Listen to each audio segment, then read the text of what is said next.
do with the case. I've got to take under my wing, tra-la, the most unattractable thing, tra-la. Oh, good morning, Mrs. Carter. What a lovely spring morning it is. Hasn't been down here to shoot. No, not yet. Then get these down before she does. Sausages, Mrs. Carter. Never mind Mrs. Carter in. Get them down. Morning, my lovely. They're delicious. That's what Carter said at breakfast, but he could only manage 5, but there was leftovers. Delicious. I dare dot 'em up. That sister of yours has a nose like an oak. She'd have been sure to smell 'em. I shouldn't be eating them, you know. I feel very guilty. Right, give 'em me back. The chickens are in No, however. I don't feel as guilty as all that.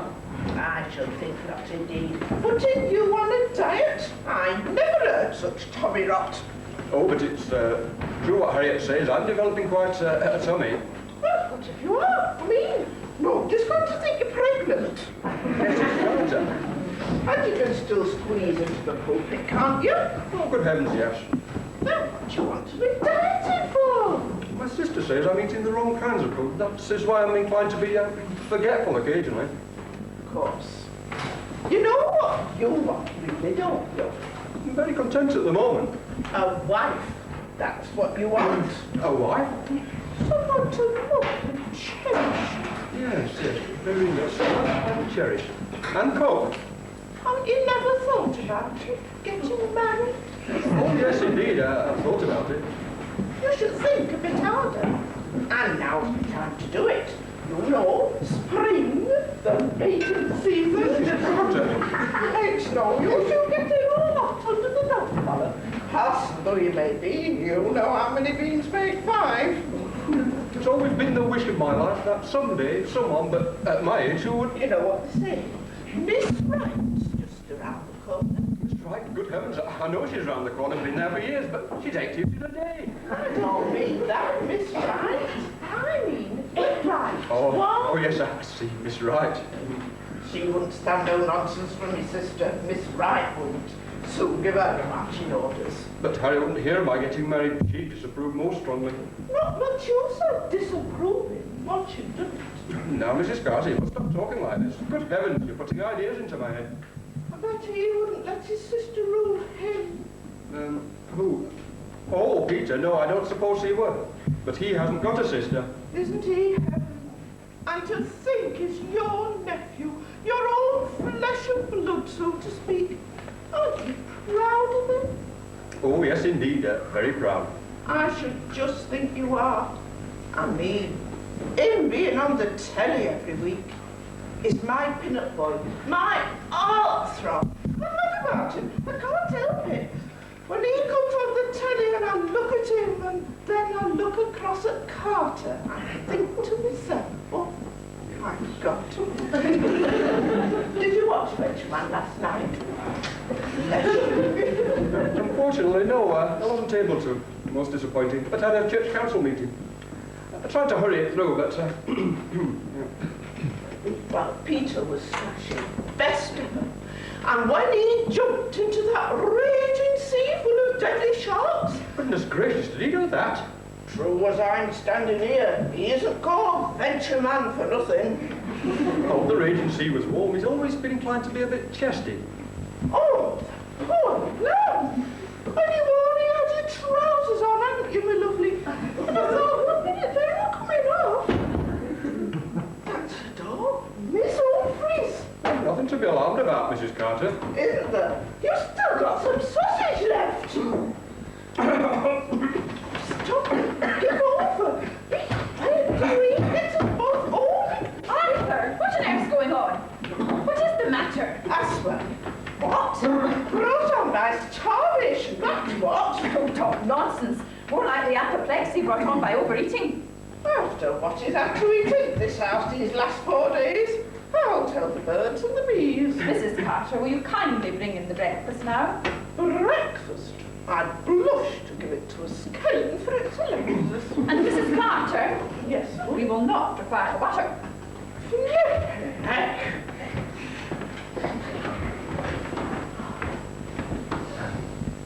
Arthur, Yes, Harriet? your jacket. I haven't got it on. Nothing wrong with my eyesight, Arthur. You forgot. to put it on, I presume. I intended putting it on. Intended? Really, if there's any truth in the saying that the downward path is paved with good intentions, you must be teetering on the very brink of hell. Talking about breakfast. We are not talking about breakfast. Not, oh well, I was thinking about it. It's the same thing, isn't it? Really, Arthur, your absent-mindedness getting quite alarming. First you appear at the table half naked. Harriet. Look, the other morning when you forgot to put on your... Yes, dear, but that was one of my bad days.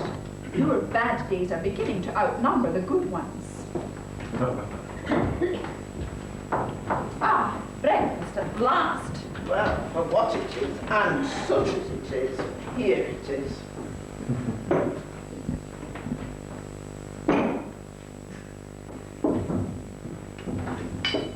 If I was to put a breakfast like that in front of Carter, he'd throw it and me straight through the kitchen window. This isn't cream, is it? Cream, it's that blue. I thought it was watered in.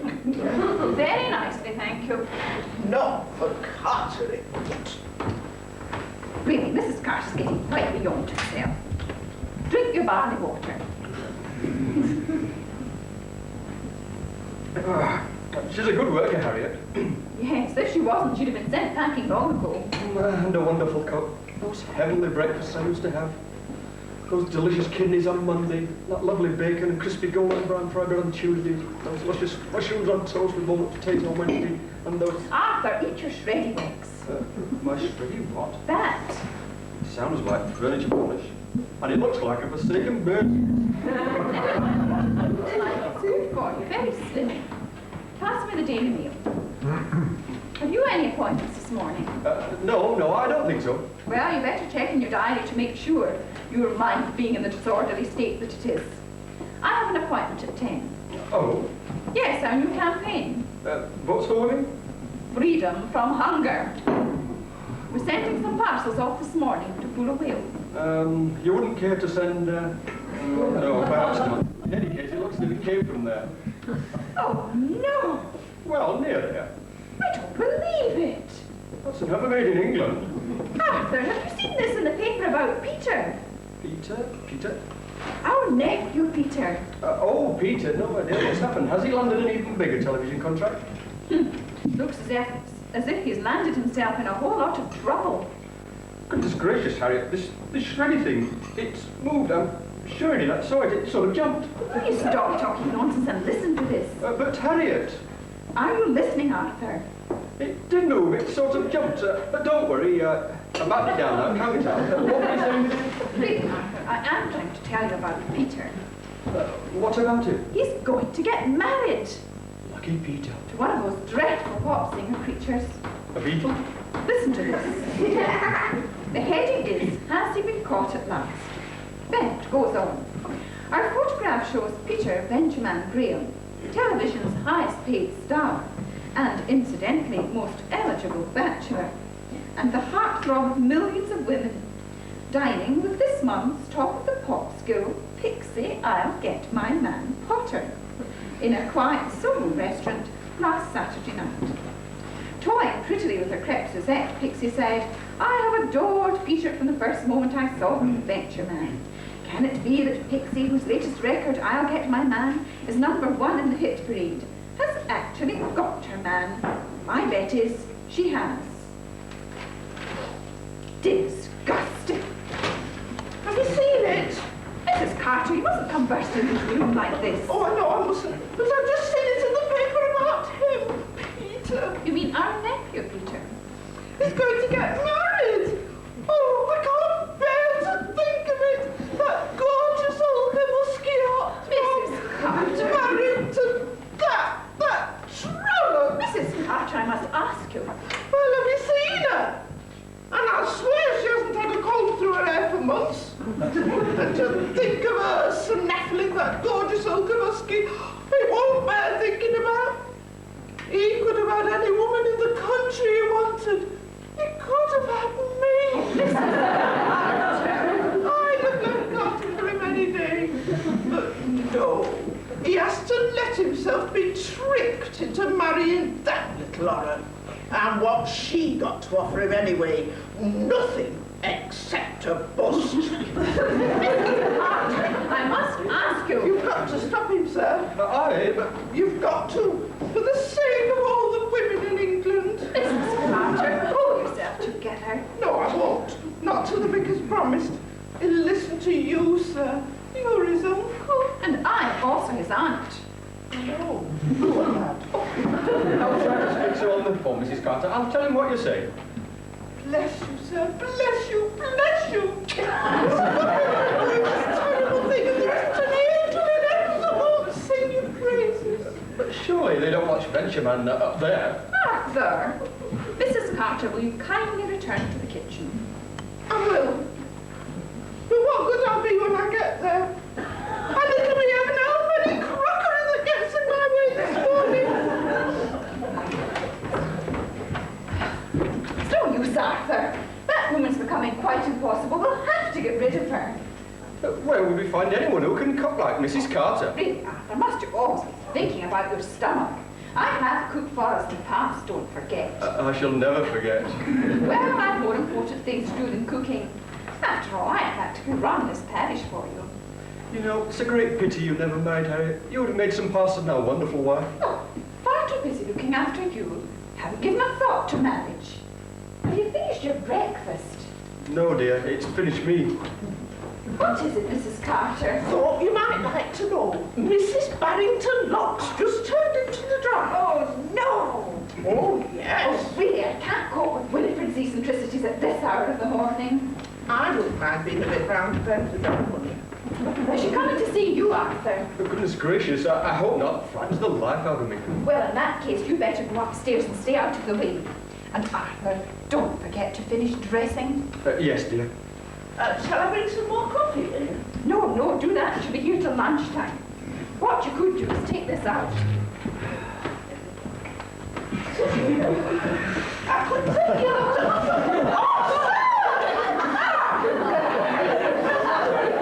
You've done it again! What? You're traps! Anyone at home? Can I come in? Oh, no, not into the garden. Someone will see you. Oh, no, there isn't time. You in here? Oh, quickly. Behind there. Oh, yes. Oh, there you are. No, Dad, I've been calling my long time. Who said that? I thought I heard a man's voice. Did you? Do you think that? Yes, I did. I'm damn sure I did. Language, please. Oh, you don't have to worry about me. You should hear Carter when he lets off steam. Really? What a performance. Got much vocabulary, eh? Oh, he can let rip for 5 minutes without stopping and never use the same word twice. You want to send him up to the Grange sometime. Fred.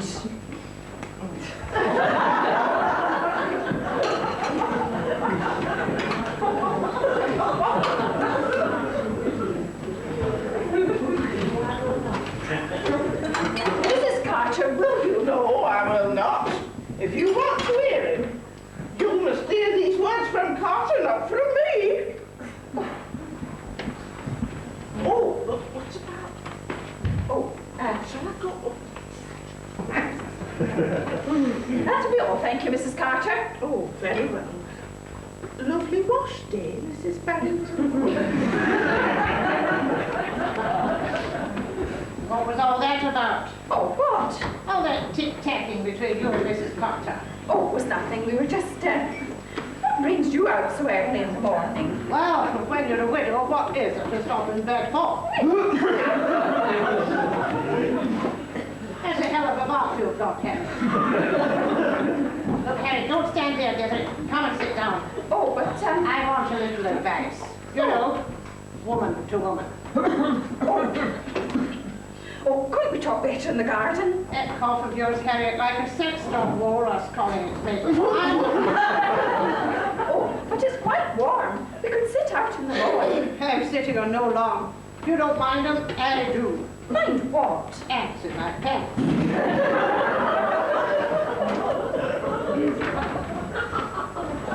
I think we need an Alka-Seltzer, Harriet. What? That was your stomach rumbling, wasn't it? Carter? Look, Harriet. To business. I've had a proposal. Oh, What to do? What to do? To get married, of course, you nit. Married? You? You don't need to sound so darn credulous. Why shouldn't I get married again? I've still got lots of the old Adam or Eve, or whatever you like to call it left in me, you know. Please. And I'm healthy. Fit as a fiddle. As a matter of fact. I went down to see old Doc Foster just the other day for a checkup. What a keeper that was. He had me stretched out at the table. Darkers! He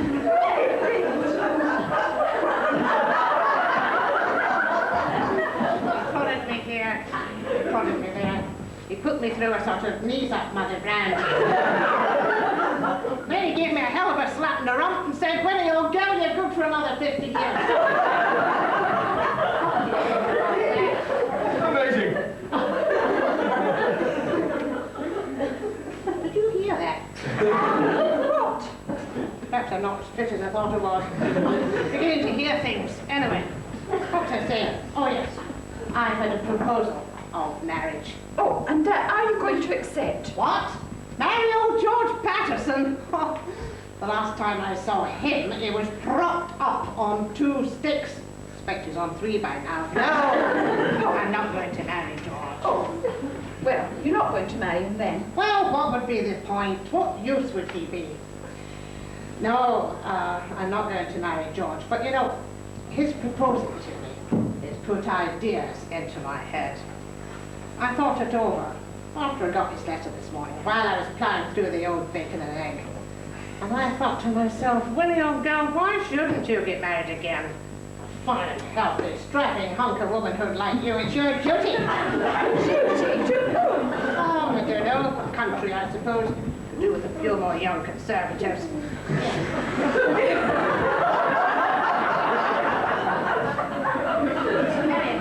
You don't happen to know any suitable candidate for the marriage, do you? How should I know? Well, damn it, you get around more than I do. All these committees you're on, all these charities you collect for. I collect money, not eligible men. Well, what would you do with an eligible man? Start on it. David. I wonder what's become of Wally. Wally? Going back again. Back to my 20s. The young bloods I used to know at Cambridge.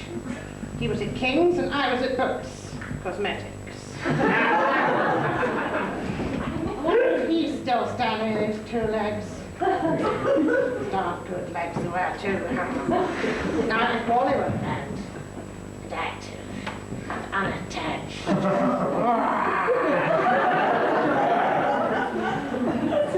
Giving you ideas, old gal. Well, keep your eyes open.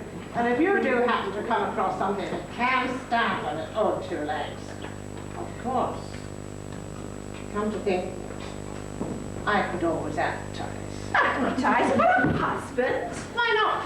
Been done before, you know. Winifred. Only widow wishes to meet. Oh, really, you go too far. I haven't started yet. Haven't you had it pays to advertise? Oh. Well, anyway, keep your eyes open. If you do happen to come across something. By the way, where's the vicar? Oh, Arthur. Yeah, isn't he around? Oh, he's around. Waiting for me to go, I suppose. Don't know why. I seem to scare the pants off him. Oh, he hasn't got any on. Never mind. You just tell the vicar that he might have a wedding on his hands very shortly. And if you do come across a man you think he might be suitable, make sure he's in good working order.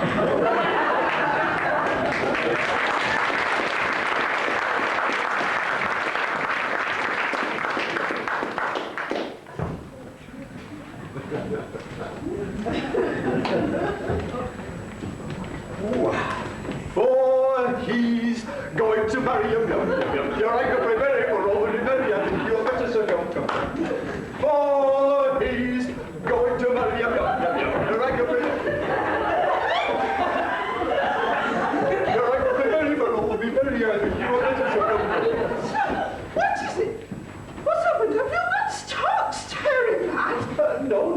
Carter, I've got an idea. A wonderful idea. I've got one too. And you better get some trousers on before Miss Humphrey comes. I'm not thinking about my trousers. I know you aren't, but she will. It pays to advertise, Mrs. Carter. Advertise? Harriet continues with this diet. I don't know what you're on about. Sir, I can prepare for all of you very come. Have you taken leave of your senses altogether? Will you get upstairs and get some trousers on? Oh, you don't have to worry about that. Not as far as I'm concerned. More often than not, Carter rolls around the house in far less than his trousers. Mrs. Carter, will you? I'm only telling you. I'll answer it. Answer it. Oh, I can't talk without you.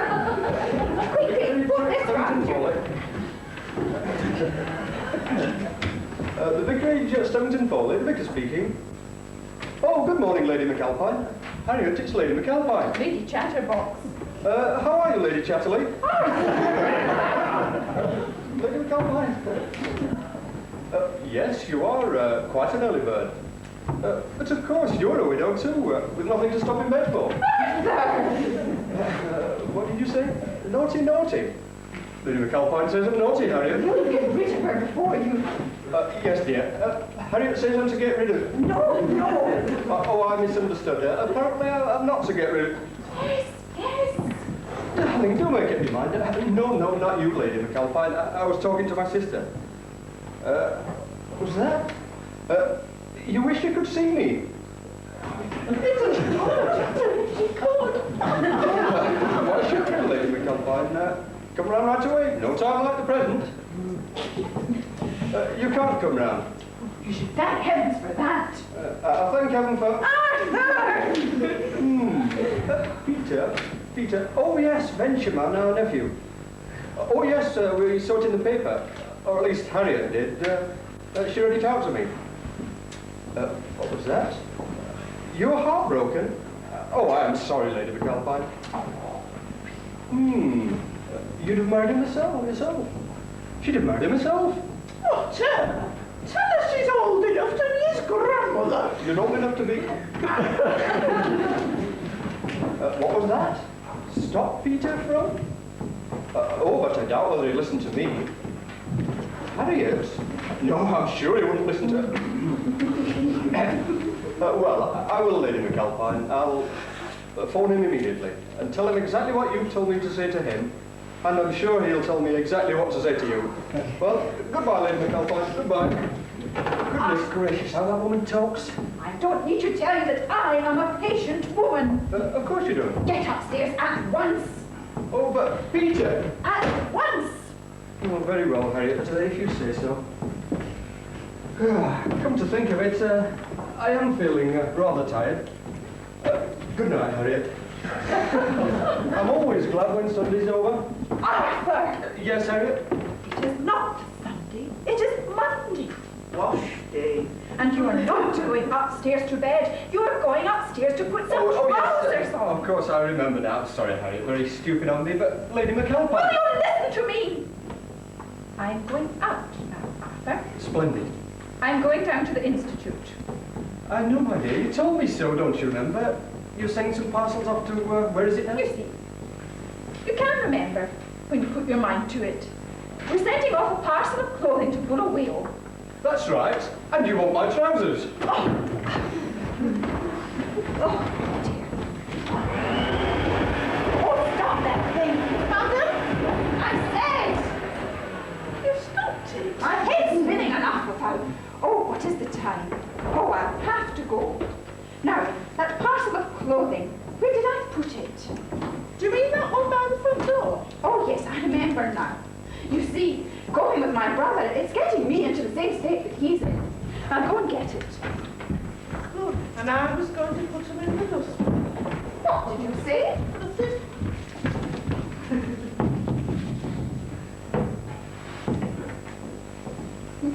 They're old clothes of yours, aren't they, Mum? They are. I'm sending them to Bulla Whale. Though, my mind being in the state it is, I'm just as likely to send them to Pakistan. Don't worry if I were you.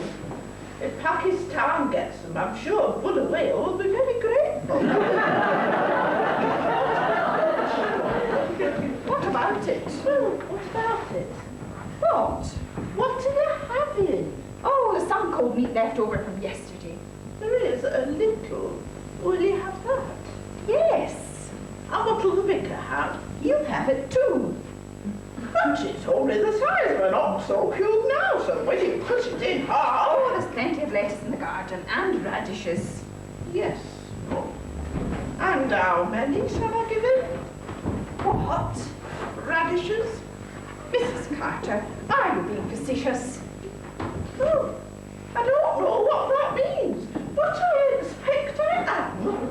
You can take it from me, you are. You can also take a week's notice. It took. Where's me coat? I said a week's notice, you can't leave now. What you bet me?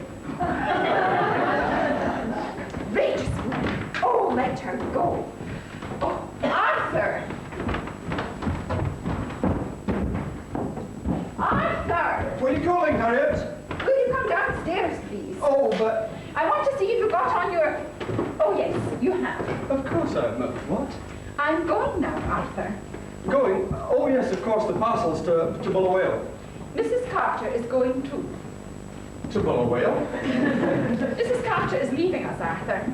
Leaving? You don't mean... I've given her notice. She's leaving immediately. Oh, no, Harriet, you Now, can't. no use arguing with me. My mind is made up. Oh, will you be going into the village this morning? Well, if you are, be sure and lock up properly. There's some very odd-looking people around these days. Yes, dear, very odd. Mrs. Carter, going. So you've heard, have you? Yes. I know. I heard you hear it. Mrs. Carter, what can I say? There's nothing to say except goodbye, is there? Oh, and goodbye, my lovely. You are going to miss me, aren't you? And I'm going to miss you. I am. Never mind. We'll meet again. Nowhere, nowhere.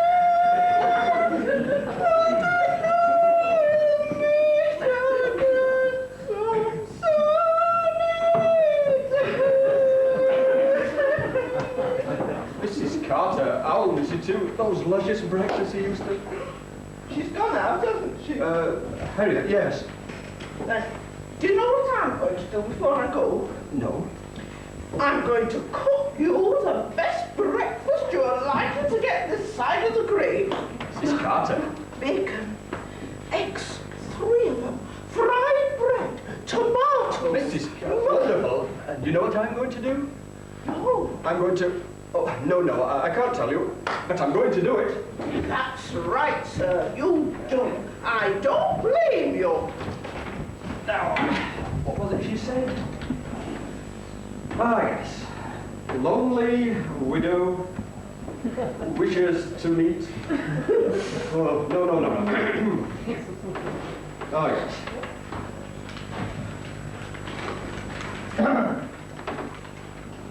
Good heavens, I mean, good morning. Yeah. I beg your pardon.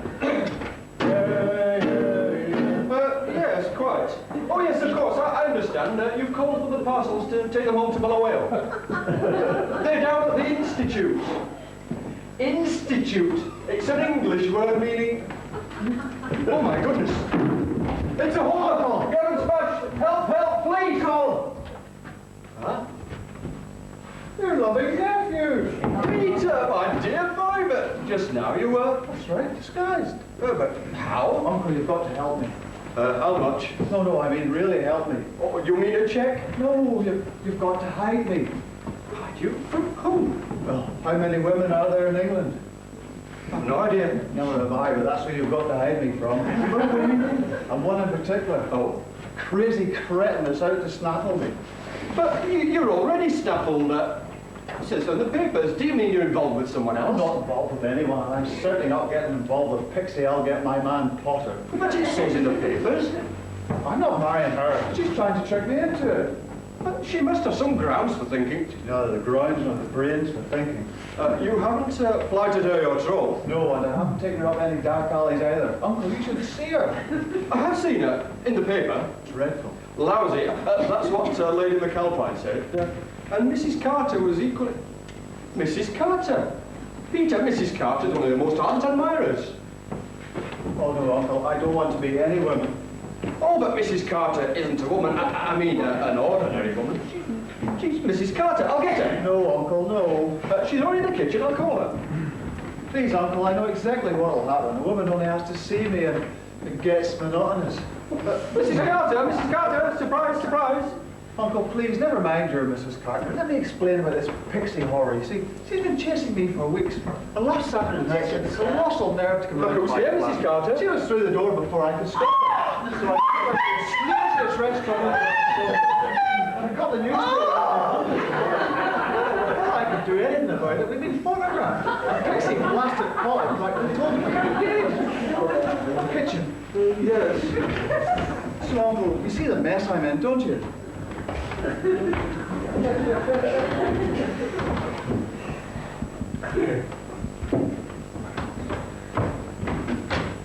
what's happened now is this. Pixie's told everyone we're going to be married. Since then, my life has become absolute hell. I spent all day yesterday answering the phone. And this morning at 7:30, mark you, I was awakened by a devil of a din outside in the street. So I looked out, and there down below outside my door were about 30 women, all chanting and shouting, "Save our venture, man." At 7:30, 30 women. At 7:30. At 8:30, there were 230. That settled it. I hopped into my emergency disguise outfit, slipped through the back way, and come straight down here. Where are you? If you stay here in the village, people will recognise you. Everyone watches Venture Man in Stevington Foley. Oh, You've no idea what you, being Venture Man, has done for me, my boy. really?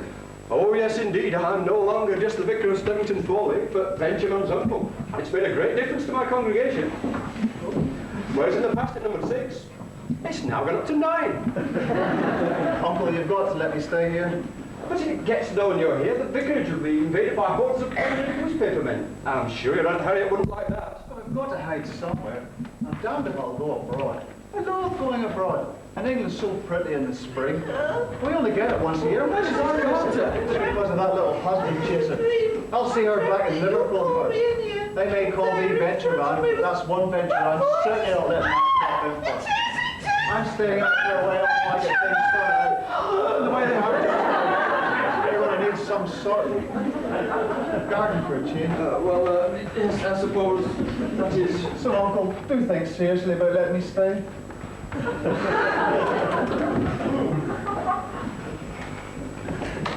Have you thought, Uncle? What? No, I haven't. I'm thinking about Mrs. Carter. She'll be all right. She'll come round, that's the trouble, they always do. She's secret. She'll tell everyone in the village you're here. Well, I've got to hide somewhere. Well, perhaps a cave in Scotland. If you remember, Robert Bruce found one. And that was Spider and... Uncle, please, let me stay here. I promise I'll keep out of sight. All I ask are a bed and food. Food, my dear Peter, you don't know what you're saying. There'll be no food in this house from now on. What?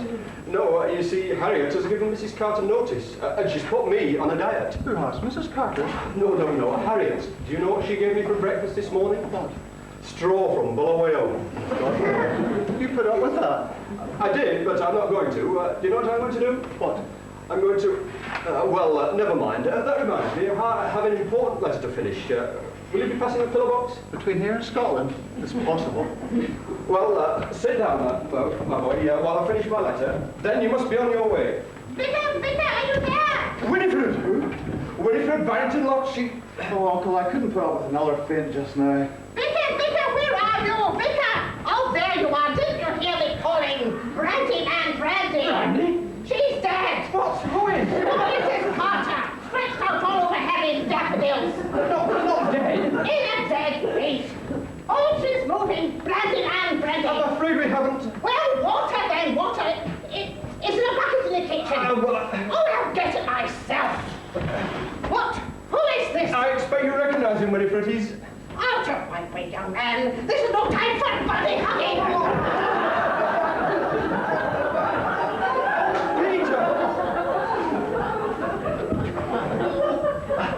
Mrs. Carter, I beg you.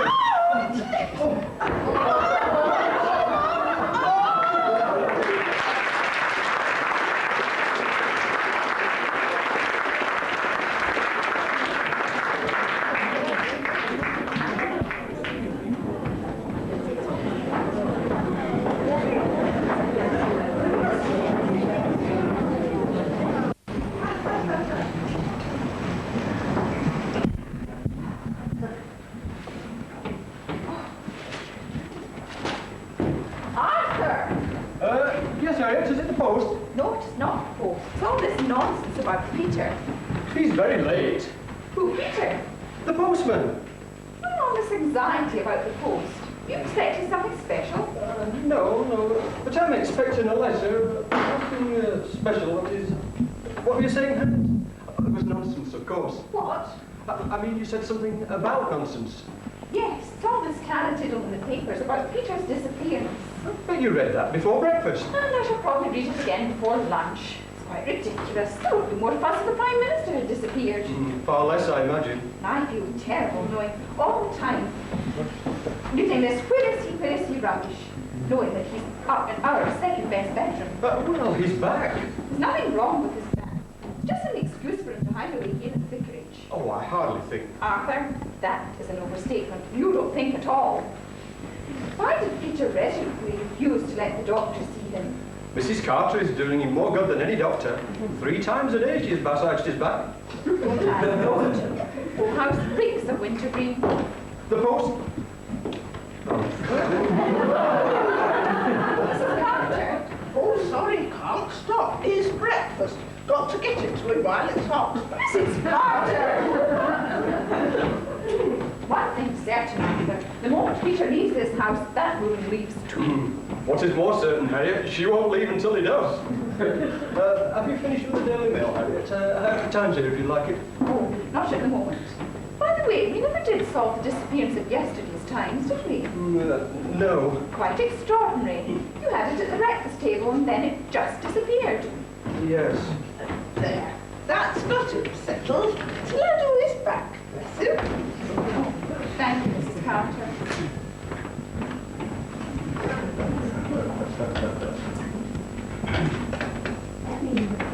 Oh, that may be the post, Al. Oh, just a minute, Mrs. Carter. Yes, Mum? You answer it, please, will you? Yes. Would you pay Mrs. Carter to attend to our needs as well, Arthur? Quite. I just thought... What on earth's going on out there? What? What's that? Yes. Well, hang on a minute, will you? Flippin' heck. What an air! Flippin' heck. Goodness gracious, Special delivery. Come right on. All letters, he says. And there'll be another batch this afternoon. They can't all be for us. That postman will hear my tongue if they aren't. Oh, don't you see, Arthur? They must be for Peter. Peter, but... Yes, they found out where he is, this Hawley fan mail or whatever it is. Excuse me. Well, that settles it, Arthur. Peter must leave this house. We're not going to have it littered with letters every Excuse me. Mrs. Carter, do you mind? I am speaking. And I'm trying to. That postman out there says he's in a hurry and will they jump to it because he wants his bag back. Well, I'll let him have it. Right. Oh, not on the floor. Arthur, you'll have to speak to Peter about this, and if you don't, I will. Boy, what about my bag? Oh, let him have his wretched bag and tell him we don't want to see another. Heck. Do you realise you have to search for our letters amongst these? And this will probably happen every day while Peter's here. We'll be snowed under with letters. And not only letters, because you know what will happen next, don't you, Arthur? No. Oh, use your brains, Arthur. Oh, this is for you. Oh? Yes. Well, when they find out where Peter is, and they obviously have... Oh, and this. Oh, Then, you know what will happen after that, don't you, Arthur? Oh. And this. Goodness gracious. Yes, we shall have the vicarage swarming with newspaper fans, reporters, and heaven knows what else besides. Oh, and this. Oh, my. Well, I tell you this, Arthur. Arthur! Yes, sir. These letters! They're not Peter's. Not? They're yours! What? All of them? Yes. Morning, Mrs. Potter. Oh, no, wait a minute. She would arrive just at this moment. Bring her in. Quickly, Arthur, tell me, what is the meaning of all these letters? They'll have to be answered. Oh, there you are. What the devil are you doing, old girl? Praying?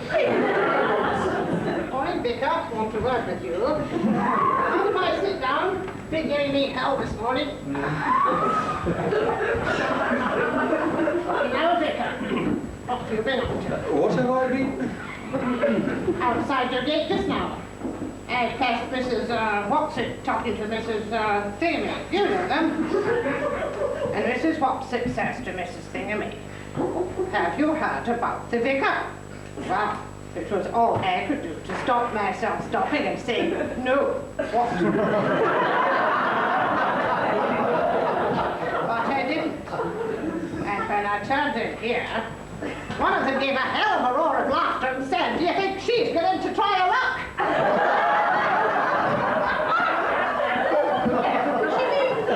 That's what I'd like to know.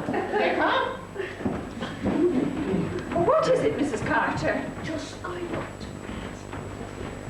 Oh, yes. Have you finished with the paper? Paper? Oh, yes. Here's the Times, Mrs. Carter. You'll find it very interesting reading. Thank you, sir. Will you be up shortly? We'll see, Mrs. Carter. We'll see. I don't get it.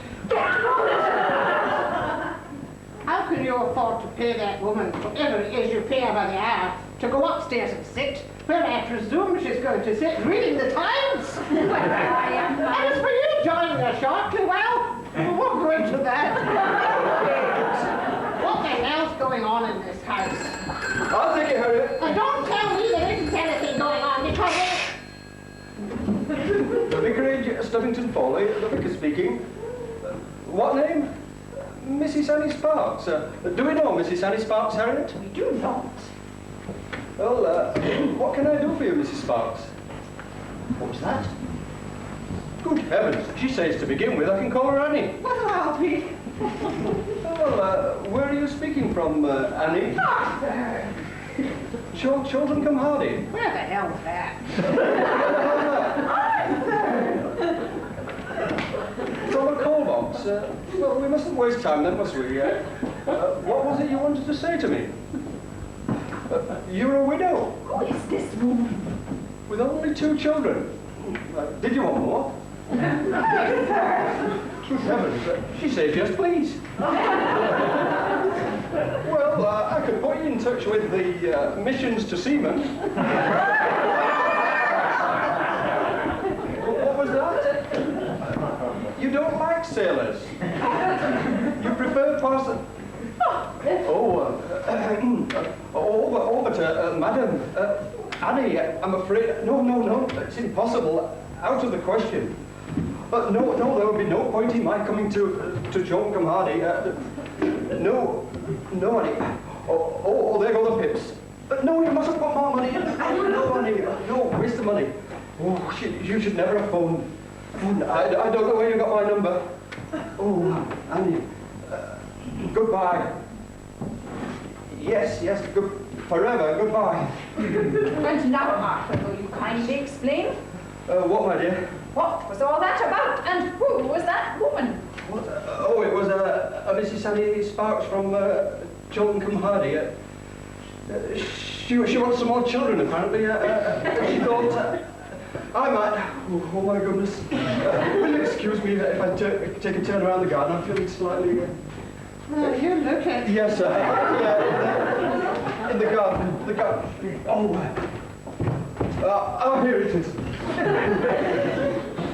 Strikes me that your brother isn't the only one who's going nuts. He's either up to something or he's going off his head. Which is it? Both. You think he's safe out there on his own? Oh, just leave him there. Oh, but, can't you tell him this? That'll be all, thank you, Mrs. Carter. Yes. Strikes me the vicar isn't the only one in this house who's going nuts. In fact, if you ask me, there isn't a damn person here who's on it. Would you think me awfully rude if I asked you to go now? Yes. Well, I do feel rather put out this morning. You see, Peter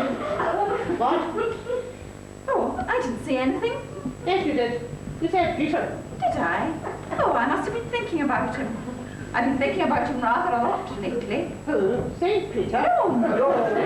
Our nephew, Peter. Oh, the television bloke. Why should you think about him all of a sudden? Is it his birthday or something? No, no. Though I do wish him many happy returns to television. Well, Joe, I don't know what the hell you're talking about, and I'm damn sure you don't either. Well, you see. But I just told you, I don't see. Well, surely you've read about it in the paper. No, I haven't. Oh, the only thing I read in the papers is the births, the deaths, the marriages, and the racing tips. But they were on about him in television last night. You know damn well I haven't got a television. I wouldn't give it house room. What was he on about? Oh, well, he's disappeared. I expect thousands of viewers are thankful for that. He should have attended an important conference yesterday, but he didn't turn up. He's just completely disappeared. The whole country's on the lookout for him. Is it? No, I'm not. I wouldn't know the fellow if I saw him. Oh, wouldn't you? No. Oh. This room developing an echo. I still don't see what all this rigmarole about your nephew disappearing's got to do with the way your brother and you are behaving. Well, you see. I don't see at all. Well. Good morning, dear Peter. No, no, please, I beg you, don't descend. Do be pop. Lovely, lovely morning, wouldn't you say? And just look at those flowers, those daffodil days. What wouldn't Wordsworth have done? Crackers. What was it he said? I wandered lonely as a cloud, floats on high on bills and hills, and all at once I saw from a host of golden daffodils. I beg your pardon, sorry. Don't carry away, I do occasionally. Ah, Miss Humphrey, you never told me. What? Happy birthday to you. Happy birthday to you. Happy birthday, Miss Humphrey. Happy birthday to you. Ah, the old throat troubling you again. Oh, you speak too much. May I make so bold as to introduce myself? The name is Wintergreen. Percival Wintergreen. Percival? Percy, my friend. Harriet never told me. Harriet, you never told me you had a visitor. Dear faithful Miss Humphrey. I asked her not to, you see. I'm in retreat. In retreat? From what? Daily life. Oh, you'll find down little Harley Burley and Steppington Folly. Furthermore, notwithstanding, I'm here to receive instruction. Instruction? From whom? Mr. Humphrey, That heaven help you. we are expecting a little aid from that. Percy, Percy, I beg you, after all, we have known each other a day or two. Was you wanting coffee? Was we? Oh, give me some, Winifred. No, not for me, thanks. What about you, Mum? No, thank you. You will, won't you? Will I? Of course you will. It says I will have a soup song. You won't, you know. You'll have a less cup. Well, if you are in retreat, young man, you won't want a lot of women fussing around you. No. will you? No. Well, that is, you're not a lot, are you? I mean, there might be a lot of you, but there's... I wish you good morning, young man. Okay, goodbye, over here. I mean, Bye, Harriet. Don't bother to see me out. Harriet, if that young devil is a parson, what a pity there aren't a damn sight more like him around. Peter! Percy, Auntie! Percy! Percival Wintergreen! Oh, with my grave smelling and stuff. Don't talk nonsense. Where you will go is out of this house. Oh, no, Auntie, no. You will pack your bags and leave immediately. Oh, my bag, my There's bag. nothing wrong with your bag, and I doubt if there ever was. But, Auntie, Dear Auntie, you can't turn me out to face all those angry women searching for me all over England, to say nothing. But Pixie, I'll get my man Potter. You're not going to hide away in the vicarage, disguised in that ridiculous outfit. Auntie, Parsons, call her ridiculous. I'll tell the bishop about you. Harriet, what do you think? She thinks Parsons Miller's ridiculous. Well, so do I. What? Good boy, I'm the Vicar of Stevenson Ford. The curate of Merton on Creek. Good heavens, you're Peter. Good heavens, wow. What? Why? He thinks he's going to hide away here in the vicarage, disguised as a parson. That's a wonderful idea. Very subtle. You could read the lessons on Sunday. Ah, Well, no, perhaps not. But you can go around with a collection plate. It won't take long. Oh, I like your collar, Peter. Do you, Uncle? How nice. Very nice. So much nicer than mine. Where did you get it? Your collar box. Arthur, what was it you came in to tell us about just now? Did I come in to tell you something? No, what could it have been? Grace, or what we are about. No, I remember, Harriet. I'm going to have my photograph taken. Photograph? Most extraordinary. I was in the potting shed. It's near the road, you know. Oh, I didn't, but thanks for telling me. And I heard this man asking old Simpson, the roadman, if this was the vicarage. And when Simpson told him that it was, this man asked him if he thought I was at home, because he wanted to take my photograph. So I thought I'd better slip back quietly and put my best jacket on. But why would anyone want to take your photograph? I can't think. He told Simpson it was from the National Press Agency, or whoever they are. But good God, I mean, goodness gracious, Uncle, that means your photograph's going to be in the papers. What? Oh, no. Arthur, what have you been up to? Nothing, only... Only what? But the newspapers couldn't possibly be interested in that. In what, man, what? That's him. He's at the door. Harriet, do you want to go and put my best jacket on? Stay where you are and don't move. Let me deal with this. Come on, Uncle, confess to nephew, what have you been... Shh. I want to hear what Harriet is going to say. Not today, thank you. She said it. Look out, Uncle. And that is that. Sounded like it. Was that the photographer? It was What did you say to her? nothing. Very wise. I just slammed the door in his face. Very unwise. The press don't appreciate having doors slammed in their face. Oh, dear. Here we are. I'm sure that my lovely. Oh, well, thank you, my darling. Just what I need. Well, you can finish that, my boy. Oh, if it's another of these women, Arthur. Good heavens, is that it? Has Uncle got a woman? How dare you, Peter? Don't you snap it in. He asked a reasonable question and he wants a reasonable answer. Hello? Mrs. Carter, will you kindly leave us? I will, but let me catch you getting at my lovely. Who? The Daily? It's the Daily Mirror. Arthur? Will I what? Story? But they want me to tell them a story. I don't quite... do you mean a Bible story? Not the Daily Mirror. If so, I could tell you the one about Joseph and his coat of many colours. Oh, you know that one. Ask him if they heard the one about the young lady from Gloucester. Have you heard the one about the young lady from Gloucester? Get away from that phone. Get away from that phone or I shall scream. But Harriet... Uncle, please, get away from the phone. And no more shilly-shally, Arthur. What is the meaning of all this?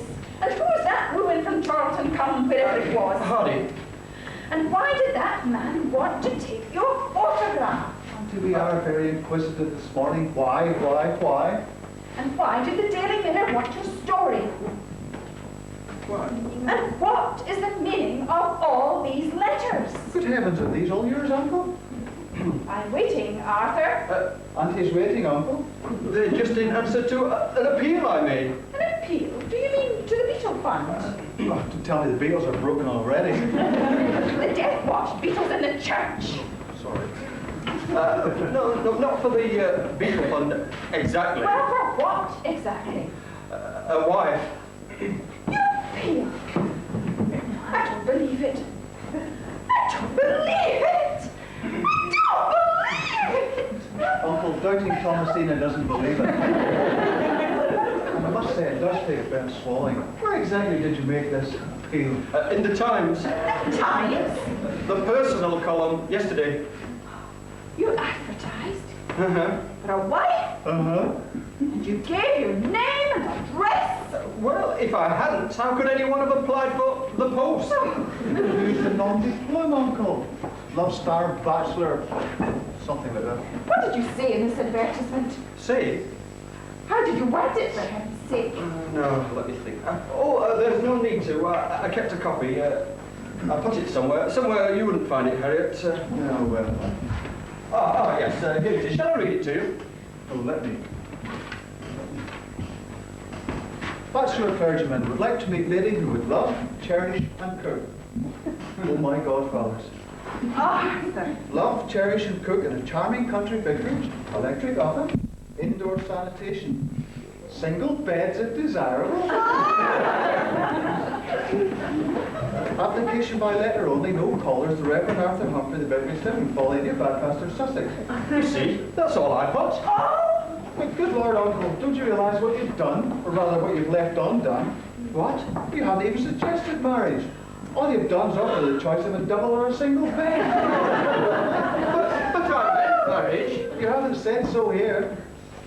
Bachelor clergyman would like to meet a lady who would love, cherish, and cook. Not a word about marriage. Only the choice of a double or a single bed.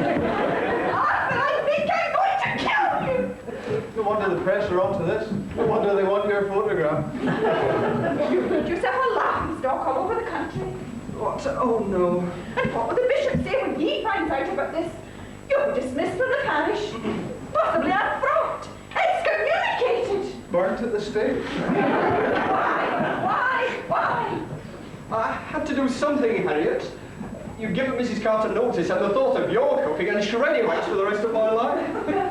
I can't listen to any more. I can't bear it. I'm going mad. My head is spinning.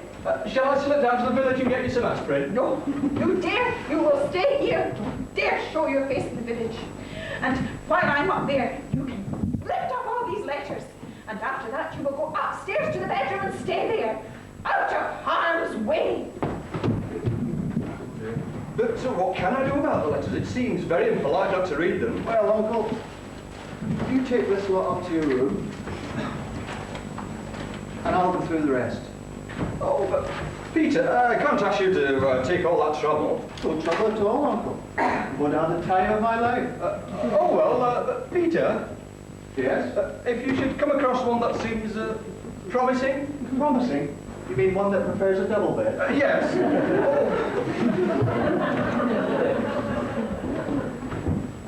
Hell's bells. Can't cook, but can offer more exciting qualifications.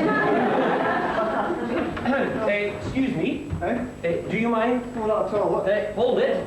Eh? Thanks a lot, Wait Vicar. a minute. Hey, hang on a minute.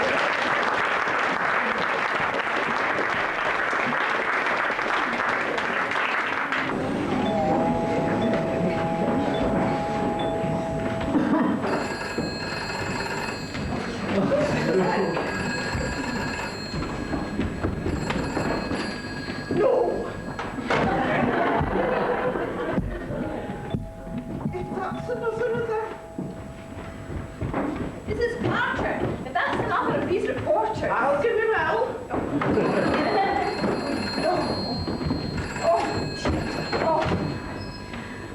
The big, Stebbington, volume 241. Who is speaking? Oh, I'm sorry, the vicar is not at home. No, quite impossible. It's out of the question. I'm sorry. Please don't. Oh, I've already told you the vicar is not. Who am I? I'm his sister. Would I? What? Oh, certainly not. Goodbye. Was it a reporter? It was. Oh, and did you? I did, but not before he'd heard a few words I bet he'd never heard before. You can't. Mrs. Carter, you didn't swear at him, did you? Well, I didn't sing him the 23rd song. Oh. Really, much more of this and I shall end up in the madhouse. Much more of it and we all shall, and we shan't notice much difference. Shall I give you a hand with him? No, just leave me alone. Oh, very well. I'll deal with the next lot.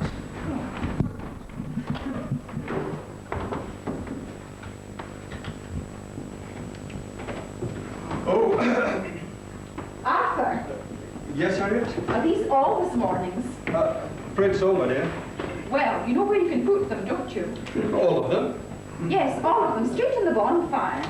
But there may be one or two ordinary ones amongst them. Well, can't be helped. You just have to get rid of them too. Income tax, that can certainly go. Wasn't that the telephone I heard just now, Harriet? It was? Oh, anything to do with... Yes, everything. It was the BBC wanting to know if you would be interviewed this evening. Goodness gracious, what did you tell them? I said you would not. Well, quite right, I suppose. You suppose? I've always had a secret hope that one day I might be asked to appear on television. I have certain theories that might be helpful to viewers. And we're sharing a double bed with the cook incorporated in one of them. Morning, Auntie. Don't you speak to me. We both in the doghouse, are we? I'm afraid so. Yeah, well. Never mind. Actions speak louder than words. Wait for the explosion, Uncle. What? Is there going to be a bang? No explosion. But this isn't mine. But Annie, oh my God, fellas, it's in here too. I don't suppose there's a paper it isn't in. It'll be in War Cry on Saturday. Auntie, tell me. And you don't have to be polite. I mean, you've got enough on your plate just now without that, haven't you? But the photograph, it isn't a good one of me. I mean, if you didn't already know me, you wouldn't have recognized me, would you? You look like the village idiot. You don't mean that normally I look like a village idiot. No, normally you just act like him. Thank you for those kind words. So, you don't think anyone will recognize me as Ventureman? It doesn't look like you a bit, Peter. It doesn't look like me either, although it says it's me. I don't know what the villagers will think. I shudder to think about their thoughts since that wretched advertisement appeared. Well, between his uncle, we've certainly hit the headlines. My disappearance in your single bed. Excuse me. Well, what is it, Mrs. Carter? You said you wanted me to do the shopping this morning instead of you. Oh, yes, please, Mrs. Carter. Thank you. You're very kind. Oh, you are upset, aren't you? Well, I better have a list, haven't I? This last few days I haven't been able to think straight. Don't know whether I'm coming or going. Carter swears I'm going. Oh, the pole? You're not the only one. I'm going up in two. And you've never been down it. Mrs. Carter, come into the kitchen and make out a list. Oh, Mrs. Carter, Yes, my lovely. you haven't told your husband about me. I mean, that I'm here. Oh, if I had, you wouldn't be here. What? He'd have been up here with his rabbiting gun and you'd have had it. Oh, it's the sight of you, Carter does. The times I've had to stop him putting his boat through the telly when you've been on. Gritting, is he? Jealous. That's his trouble. He knows you are my heartthrob. And he says if my heart's going to throb for anybody, it ought to throb for him. Well, of course, those have been joined together in holy wedlock. Unless you say about holy wedlock, the matter. Oh. Well, I hope I never meet your husband, Mrs. Carter. Oh, he's often said that if he ever did meet you, it wouldn't be my heart that'd be throbbing, but your bloody head. Mrs. Carter! Come in. Oh, you're beautiful. How wonderful. Such adoration, such attention. I don't know about adoration, Uncle, but you can't complain about the amount of attention you're commanding just now. What's the bet until the church billboard's out on Sunday? You think so? Might even have to put on an extra matinee. Wonder if I dare go down to the potting shed. What for? I usually work out my sermons down there. And if I'm to deliver 3 on Sunday, but Harriet said I wasn't to put my nose outside the house. It's a bit awkward, you can hardly go out without it. Well, perhaps if I wore these. Smashing, nice flatters, Uncle. You think so? Marvellous, they should be. Where'd you get them? Your dressing table. Anything you want while I'm in the village, my lovely? Yes, a pair of sunglasses. Right. You shall have them. A present from me to remember me by. In that case, you better make them rose-tinted. Oh, the world could see me now, locked in the arms of Venture.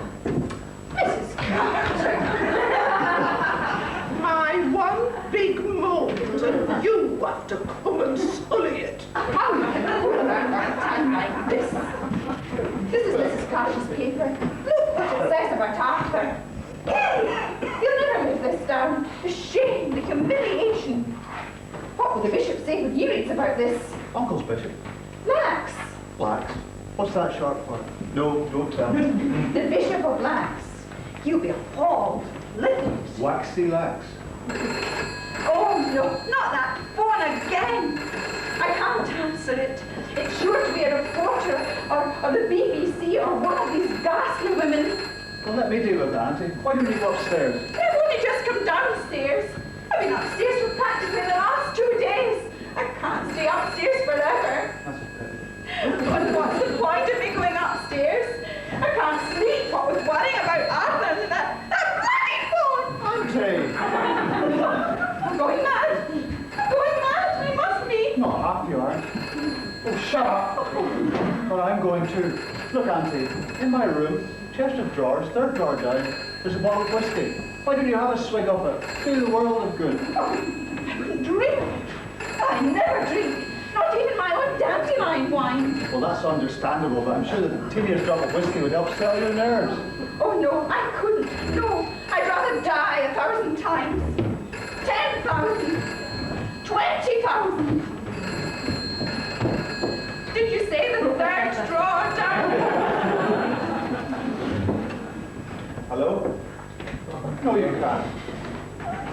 Never mind whether he's at home or not. He's not available. You've got to speak to him. Don't make me laugh, brother. Do I know who you are? I don't care who the hell you are. What do you say? You're the Bishop of Lax. Beloved! I know, right? No! Don't speak, don't speak. We have no need for words, we do. Our thoughts are one. They're not, you know. I hope they're not. Hey? Now look. I am looking back over the endless years that have divided us, and thanking the times for bringing us together again. Bringing us? I've never seen you in my life before. Not in this life, beloved. Oh, but look back. Back through time of when you saw me from your chariot. Aye. Ah, you do remember. Oh, the mists of time are rolling by. Now look, girlie. Joseph. You must be. I am. Oh, I am that very she whom you saw on the dusty highway so long ago. Remember, you threw your horses to a halt. Horses? Oh, you pulled me to your side, and together we rode out into the sunset. The lonely slave, and a mighty emperor. You sure you're not confusing me with Ben-Hur? Oh, never the 90 years were gone, with the old world to the grave. You were the king of Babylon, and I was the Christian slave. Oh, why didn't you answer my letter, Arthur? I'd run out of parchment. The moment I saw your heart crying the time I knew you were calling to me, I took pen in hand and I wrote to you at once. And then I waited, and I waited. Oh, how I waited. Oh, how you'll wait. I could wait no longer. The call was too strong. I had to come, and here I am. Shut up, guy. What is your problem, woman? Oh, master. Stand up straight, woman, or I'll let you go. Peter! Uncle, help! Peter, I found someone. So have I. What? Good morning. Peter, this letter is from a lady near London. She says she's around 30, adores the country, yearns for someone to love and cherish. Do shut up a minute. I mean, one thing at a time. She can cook, and she swears. That'll be help. Swears that we have met before in the distant past. I can't call her to mind at the moment. My letter. Peter, who is this? Peter. Then, oh, you're not Arthur? No, I'm not, and aren't I lucky?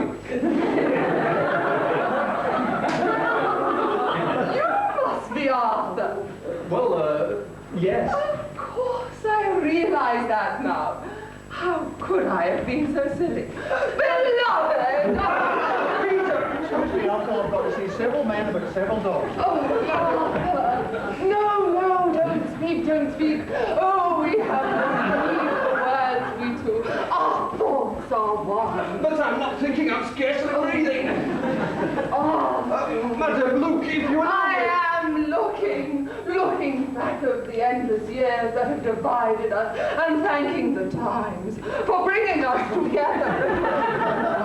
Are you quite sure we met before? I hardly think I should have forgotten. Back through time, when you first saw me from your chariot. You mean the old Morris Cowley? That was way back in... No, further back.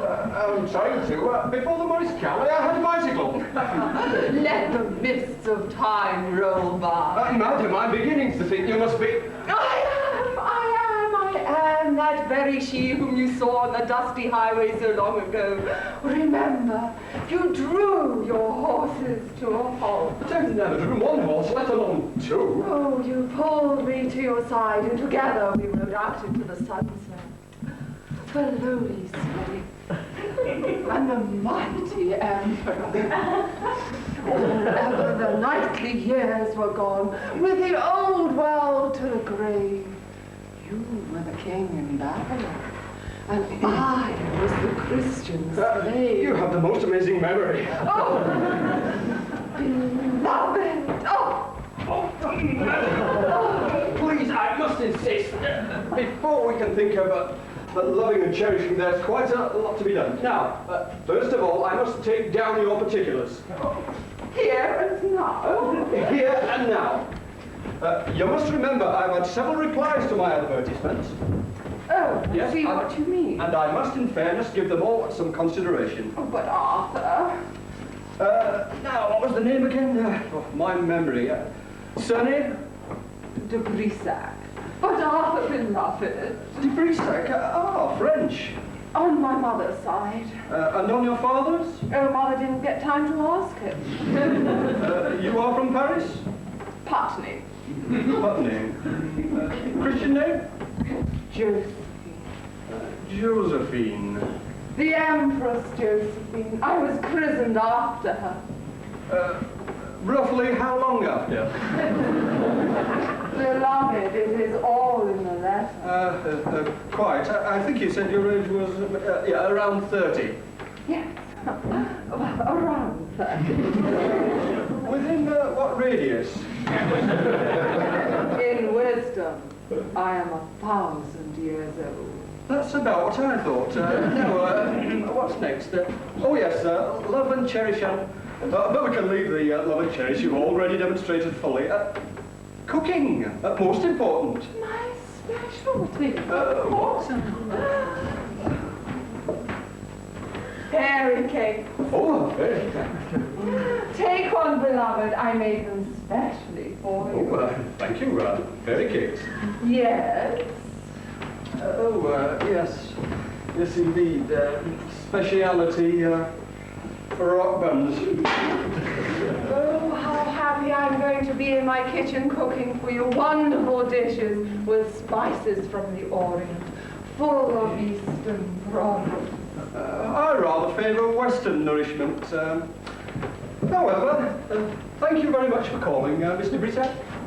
It is Miss de Brissac, I presume? More or less. Now, shall we go down to the bus station and get my things? I didn't bring everything, just the essentials for the night. The night? Did you say the night? Oh, Arthur, beloved, you're not afraid, are you? Afraid? I'm petrified. Afraid you're going to wake in the morning and find me gone? But I have no intention of waking up in the morning and finding it there. Josephine. Josephine, that is... Oh, tonight, Arthur, tonight. We will recapture that night so long ago. Remember, when we lay together on the hot desert sand. I'm sure you must be mistaken. The nearest I've ever been to the hot desert sands was a matinee of the Desert Song. Oh, tonight, Arthur, tonight. Not tonight, Josephine. Tonight, Arthur. That's the one at the door. Thank goodness. Heaven is very merciful. Now, you can let yourself out by the window. It might save awkward explanations. But after you not sending me away, where shall I go? When you came, you did get a return ticket? I love it. Now, these are yours, are they not? Now, you will be hearing from me when the mists of time roll by. In the meantime, shall we say goodbye? Goodbye. Oh, but surely you mean au revoir. Do I? Fancy me thinking I didn't. Oh, now, you can let yourself out. I must answer that bell. But beloved. Do notice the petunias as they go. They're coming along nicely this year. Goodbye, goodbye. Where is he? Where is he? The Bible. I've got to see him, I tell ya. I've got him. Oh, my dear, you lady, you are a girl, aren't you? What? Well, one can never be absolutely certain these days. What do you think I am? A gorilla? Yes, gracious, no. A girl has bigger teeth. You talk as if you don't know who I am. Should I know you? Oh, no, don't tell me you're another. Another what? Don't tell me I once lay with you on the hot desert sands. You dirty old man. I resent that. You call me old. Belt up, will you? Get weaving. Find the vicar this stump and tell him Pixie Potter wants to see him. Pixie? What? For Pete's sake, don't tell me you've never even heard of Pixie. I'll get my man Potter. Oh, yes, indeed. I've heard of you. You're a well-known soprano. Soprano? What's that, for God's sake? Well, you sing, don't you? You're accusing me of being old-fashioned. What? Cut it, Grandad, will you, and go and find this vicar guy. But I am the vicar guy. You? Me, I. Yeah? Yeah, yes. Well, if this is you, then I'm Lonnie Donegan. I'm afraid the comparison is lost on me. I don't know Miss Donegan. You ain't real, you ain't honest. Next you'll be telling me you've never even heard of Peter Ventureman Graham. Peter? Oh, yes, I've heard of him. You have? My. Well, considering he's my... You're what? My. Jeez, perhaps you're talking sense. Perhaps you are this vicar, and perhaps he isn't. Hey! I beg your pardon. This photograph, see what it says underneath it? It says the Reverend Arthur Humphrey in his charming country vicarage. And you say you're this Humphrey guy. Quite. But this isn't you. I don't photograph very well, but I recognise the collar. You're trying to put a fast one on me, aren't you? Would you like to come along and see... Look, you know who this is, don't you? Won't you come along and see the petunias? No, I won't. I saw them on telly last week, and they stink. Look, I've got to see him. I've got to. But I'm afraid... I've got to get my man. Now. Smack botties. Someone at the front door. That was him. That was him. I heard him. Someone at the front. That was him. I heard him. He's here in this room. Josephine.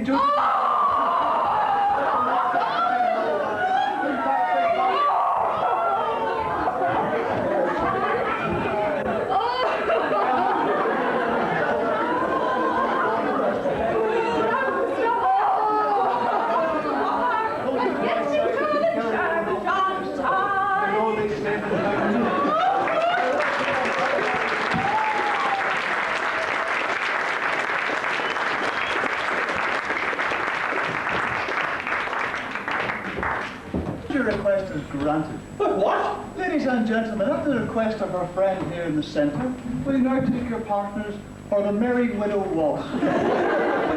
La, la, la. The reverse. No, don't go. Don't leave me. Oh, my. La, la, la.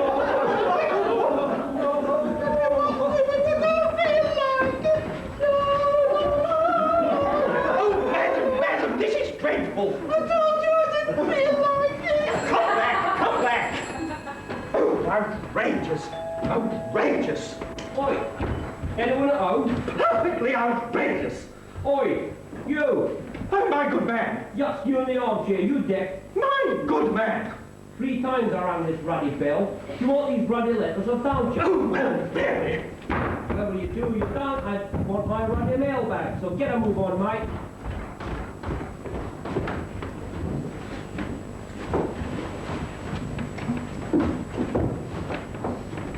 That's right. Just dumped him on the floor, everywhere.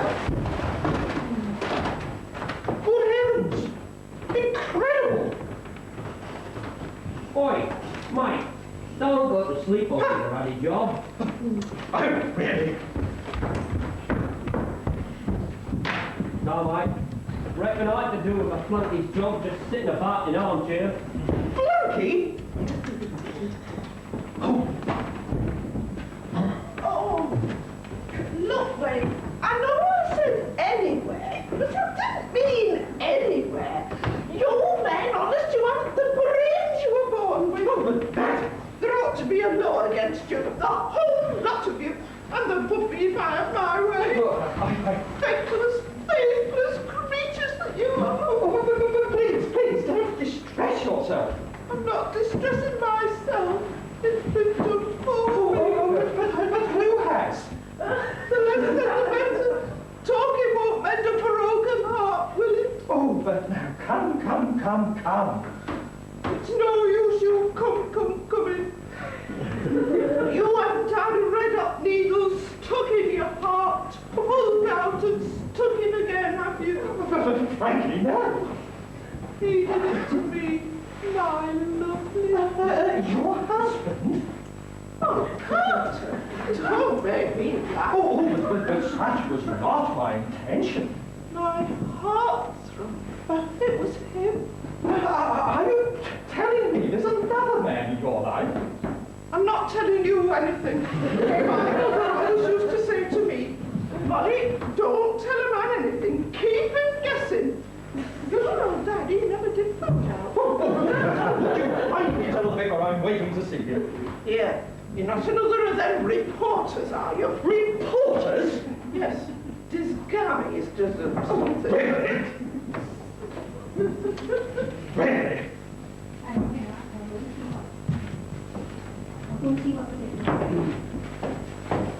Well, if you want to see the vicar, I'll go and see what he says. But don't count your chickens.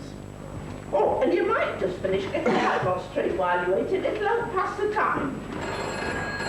And you might just answer that, will you? Will you kindly stop? And don't say nothing when you do. Oh, You've no idea what's going on in here.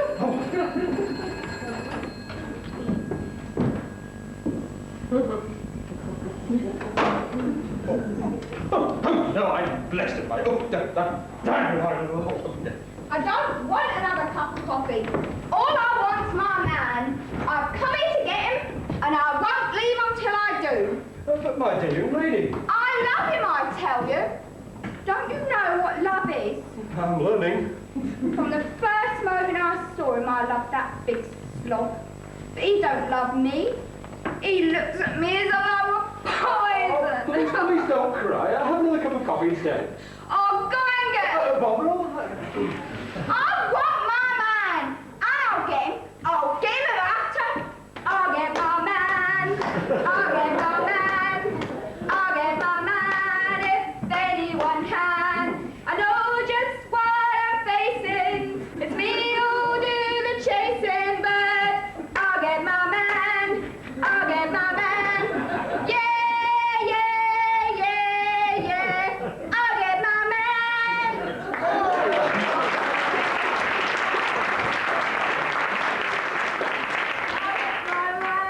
Oh, you get young woman as a boss.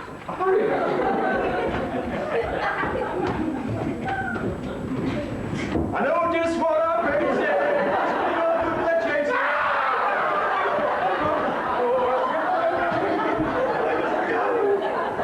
I must go.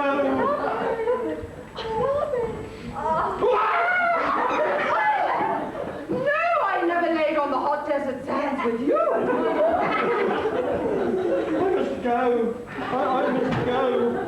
I will rise now and go, and then go to Innisfree. Well, how are you doing? Now, you're a right go slow, aren't you? Oh, madam, please, is there somewhere, anywhere, where I can go and sit and pull myself together? Why, have you gone far? Oh, madam, I don't want to strike you. Did I strike you back? Oh! There's a seat out in the garden under the weeping willow. Thank you. Or if you'd rather come to bed. Oh! You don't need to, don't you?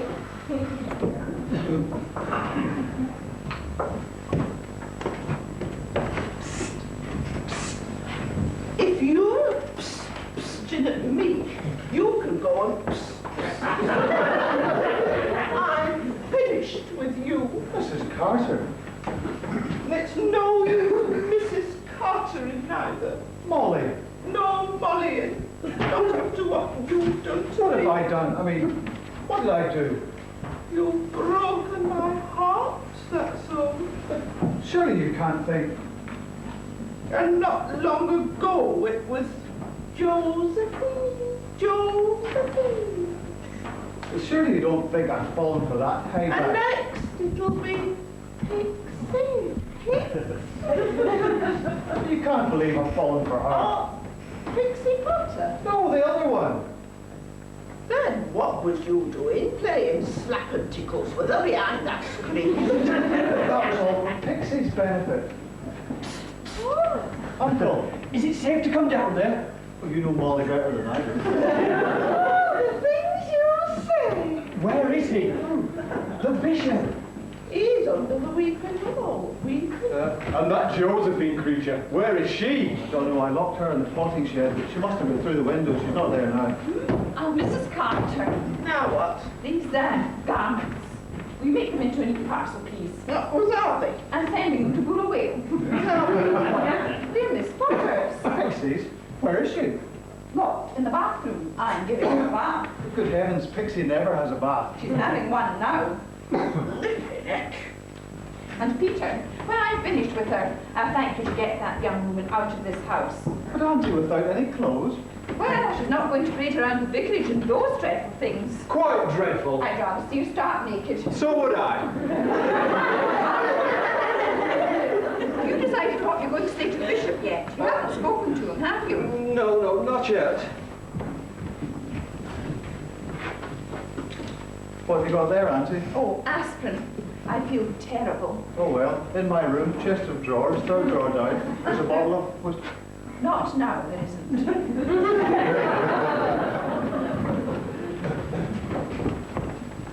Peter, what am I going to do about the bishop? When he hands you your cards, make sure they're fully stamped. I can't face him, Peter. I can't. He's not such an old eyesore as all that.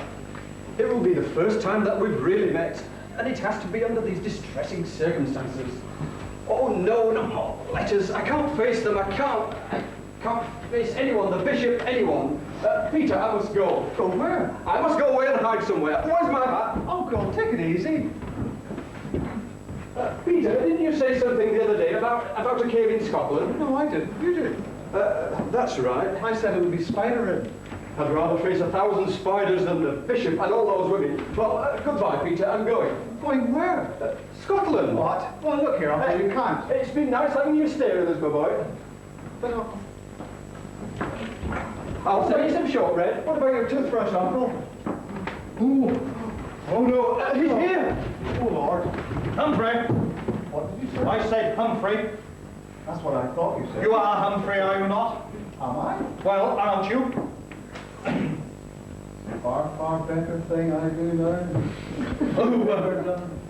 Far. Stop mumbling, man. Have you the effrontery to tell me that you intend to take the services next Sunday? I'm game for anything. After the VIX. Big the effort. After that outrageous letter you sent to the Times. Uh-huh. After the scathing telephone call I had from the president of the Women's Institute. Even after? and the Mothers' Union, and the Derby and Joan Club, And the Pig and Whistle Dart Club. and the Pig and Whistle. I am shocked beyond words by your conduct and your utter and complete indifference. Come down those stairs. Come here where I can get at you. I don't want to be got at. Oh, will you? Oh, Humphrey, I am talking to you more in sorrow than in anger. I should have said it was the other way round. Oh, will you be quiet, sir? Yes, sir. Have you no respect for your cloth? No, sir. My suit. Oh, yes. Of course, considering what it cost, I have every respect. Oh, Humphrey. Your worship? What? Oh, I beg your pardon. I'm getting confused. I was had up for speeding last week. Oh, you baffle me. I bewildered myself. Oh, just how stupid can you get? Watch me. Oh, Humphrey. Highness? What? Wrong again. Never mind. I will get it right. Give me time. I can hardly believe. I wouldn't like to say you've been drinking, I would. but I can hardly believe that you're yourself. Say that again. Stop mumbling, man. You seriously expect me to believe that you are going to take the services on Sunday? You know the old saying, show must go on. Humphrey! You're... Humphrey! What's on the flip side? Oh, Let's know some other day. I'm incapable of speech. That's the trouble, you're not. But I will be heard. It is apparent, Humphrey, that you have no concept of what you have done. Indeed, it would appear that you revel in your infamy. But, Humphrey, I would ask you to reflect upon the disgrace you have brought, not only upon yourself, but upon me, your bishop. You have made us both laughingstocks in the eyes of the entire country. And for that, Humphrey, I could strike you dead at my feet. Oh, there you are. Will you be an angel? Any minute now. Leave us! I was just going to ask him if he'd come. Leave us! I think the bishop would like to leave us. Oh, Bishop. So he is one of them. Funny, aren't he? Well, you were saying before we were interrupted. Humphrey, you would say that I was a just man. Just. And being just a just man, I feel bound to hear your explanation of their outrageous conduct. It's a long story. How long? Have you read the Encyclopedia of Britannia? I'm trying to keep calm, but I'm finding it an effort. I know it takes it out of you, doesn't it? The advertisement, Humphrey. Yes, of course, the advertisement. Well, actually, it's all to do with oats. Oats? Wild oats. Wild oats? Not to be confused with cornflakes. Oh, I want to go home! Taxi! But I won't go home! Sorry, mate. Do you think I don't know what you're trying to do to me? You are trying to bamboozle me. Bamboozle? But I will not be bamboozled. I don't blame you. It sounds horrid. I'm waiting to hear your explanation of that outrageous advertisement. And don't you dare talk to me about cornflakes. Pray, beseech. Oh, this is another of your... Your? I've got it. My goodness gracious me, of course. Your Grace. Oh, the advertisement, Humphrey. Oh, please, let me enjoy my moment of triumph. Oh, do. It's the last you're likely to have. Killjoy. Oh, that's how it's been all my life. Just when I thought I had happiness in my grasp, zonk, it's been snatched away. Oh, what are you talking about now? My youth. You have to go back as far as that. Looking back to years in the history books. Oh, what? When I was a callow youth, I watched all the other callow youths I knew sowing their wild oats. But never me. Oh, no, never me. I should hope not. For me, always a nose to the grindstone. Oh, yes, commendable. Bloody boring. What did you say? Not for me, the bright lights and the gaiety of dalliance with the opposite sex. Oh, no, I shunned them then. And as the years rolled by, I shunned them even more. Oh, how I shunned them. Oh, quite right. Quite wrong. Suddenly, last week it was, I realized how empty was my life. I realized what I was missing. Suddenly, I craved the female companionship, which is every man's birthright. Am I making myself clear? Oh, very clear. Oh, that's something. So I was driven to do what I did. I advertised. Your Grace, can you not understand and pity me? You who, after handing me my cards, will return to the bosom of your family. Take the children you love upon your knees. Be the tender embrace of the woman you love. Confound you, sir, I shall do nothing of the sort. Why, are you in the doghouse? I am not married, sir. Not? Not, and never likely to be. Well, you said it. I didn't. Nor did I ever sow any wild oats in my youth. You didn't? No. Not one solitary oak? Not one. What, never? Well, hardly ever. Oh, well, there's 3 chairs and 1 chair more for the gallant chap that I've been there for. Humphrey! Your grace. You are not the only one who in his youth gave himself up to serious study and the constant awareness of the need for sobriety. I never mentioned drink. Who never allowed himself to stray from the narrow path which he had been called upon to tread, who never by word or thought or deed... What? Never by thought or word or deed... Turn it up. Oh, Good what? company. Oh, what? Morning, good morning, good morning. And 3 hearty good mornings to you. May I introduce? No, but I do assure you, his appearance may be against him, but when you get to know him... Winnie! Winnie! Now your turn. I'm really with that. You old basket. Winnie! You old son of a sword-song. Can I take it you two have met before? Met before? I'll say we've met before. Ask him about those Saturday nights at the pictures in the back row of the 2 and 4 pennies. Wally, what about those Saturday nights and pictures in the back rows of the 2 and 4 pennies? Really, And ask him about that afternoon I was swimming in the river and he ran off with my knickers.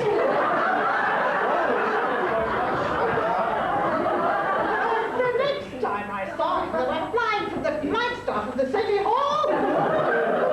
It was Rag Week. And here you are after all that time. Ollie, what are you doing with the dog collar around your neck? I went into the church, Winnie. Trust you to go up to some woman. Oh, Winnie! And Peter, Does this mean you're a bishop? I have that honour. With legs like yours, you deserve it. Still the same old Winnie. Are you still the same old Molly? Well, have you changed your spots, Wally? I expect you have. I expect you sit in your palace looking as though butter wouldn't melt in your mouth. How many children have you got, Wally? children? I expect you've got about a dozen. You never did things by halves, did you? Oh, I have no children. You haven't? I am not married, so how could I have? As if he didn't know. Not married? No. Oh. But I am very content. I have my television. Your television? And, how about you? I'm a widow, Wally. A widow. And a very one to boot. Wally, are you telling me you've never looked at another woman since... Oh, well, no, I've never looked at another. What, never? Well, hardly ever. Give 3 cheers and 1 cheer. Humphrey! Here. Why did you call him Humphrey? Because he is Humphrey. He isn't, you know. Not. I understood his name was, Bartley. Wintergreen. Is that right? No. What isn't? What? Shall we say that again? Is it true that you are not Humphrey, the incumbent of the living of St. Michael and All Angels in the parish of Stebbington Folly? Alas, it is true. I'm not Humphrey, parson of what's it and the living of the where's it and the parish of the what's it and who's it. I told you, Wally, his name's Bartley. Wintergreen. Oh, same counter. He's a I've never heard of it. Most nor have I. What did you mean by saying that your name was Humphrey? I did not say. You did say. I did not. You said. I did not. I said. You did not. That's what you said after what I said. Oh, Winnie. one of us two is going insane. Which one is it? You're not to worry. They've got marvellous cures these days. What? I think you've been seeing just too much television. You know, Wally, what you want is someone to look after you. Someone who'll take your mind off things and, Put it on others? Exactly. I wonder if I can think of anyone. Oh, but Winnie, where are you taking me? Out to the garden. There's a comfy seat under the weeping willow. Yes, I know. I have sat and wept there already. But I've got to see this Humphrey fellow. I've got to. You've got to learn to do as you're told, my lad. Are you beginning? I'm beginning, as I mean to go on.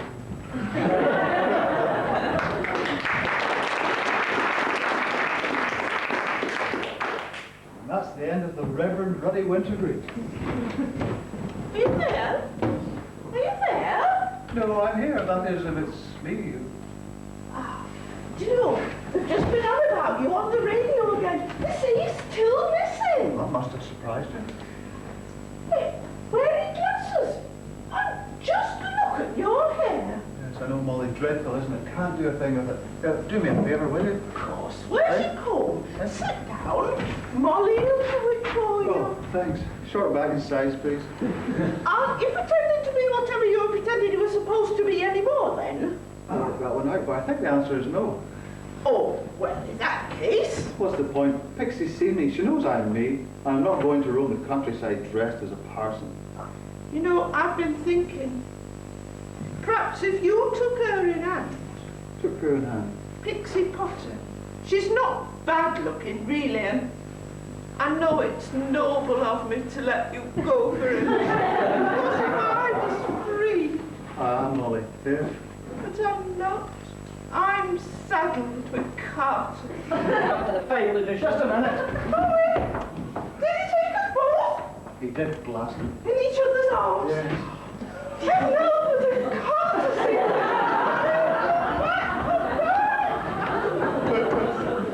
What the? Yes. What?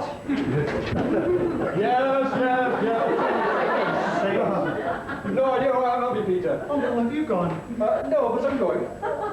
How do you know it was me? Uncle, well, you can't go to Scotland looking like that. Why not, my boy? They'll never let you in. Oh, yeah, I think this costume makes me look rather, what's the expression? Willing? Whether it does or it doesn't, you're going without it. I don't just what I'm facing, it's me who'll move the chasing. Uncle! Oh, Belter, what? Keep it cool, baby. Uncle! See, I know all the expressions, well, goodbye, my boy. Now, let me think. Sorry, Uncle. No, can't do. I need these. I'm going to Wales. Oh, Arthur, what are you doing in that ridiculous jacket? Take it off at once. And get rid of that banjo. What on earth is Pixie thing? Pixie? Now, come along, my dear, don't be shy. Hey, what? Be nice to her, Peter. Pixie, I'm off. stay where you are. You too, Arthur. You see, she hasn't any clothes. Oh, I'll stay. Oh, Jeepers creepers. it's a dress that should have gone to Bullwheel. So it should. Pixie, is it really you? Yes, Peter. But you look human. You look beautiful. Oh, Peter. Pixie, and your hair smells of Your garlic soap. Pixie. I never realized you could look so... Oh, Oh, Peter! oh, my Pixie. What are you doing? Waiting my turn. I've got my man. I've got my man. Oh, Peter. Quick! Oh, What is it, Mrs. Carter? that photographer chap, he's let it out that you're up here. All the women of the village are coming up to drive, and Carter's leaving. Peter, quickly lock the front door. I'm the French Belgians. Yes, ma'am. Oh, no. But I assure you, Winifred, I haven't been lonely. I've had my television. But not in bed, surely. I won't stand My lord, shall we meet at last? Your Grace. You know why I'm here, don't you? I want a word with you. it was all a mistake. And in any case, I don't want to get married. According to the advertisement, you never did.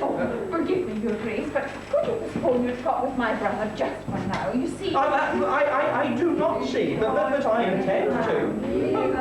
What is all that noise? Well, dozens of them. Clients of yours, I presume. No, it's our nephew that after. Your? Yes, he appears on television. He's very popular. Yes, you may have heard of him. His name is Peter. Benjamin. Graham. What? Those women argued with me that Benjamin just closed and locked them. Yes, Harriet.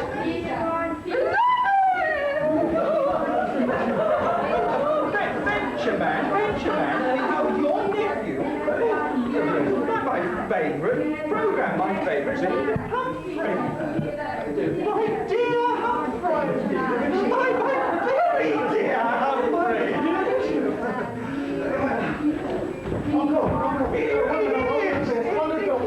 I've got to hide. I've got to. Benjamin, it is.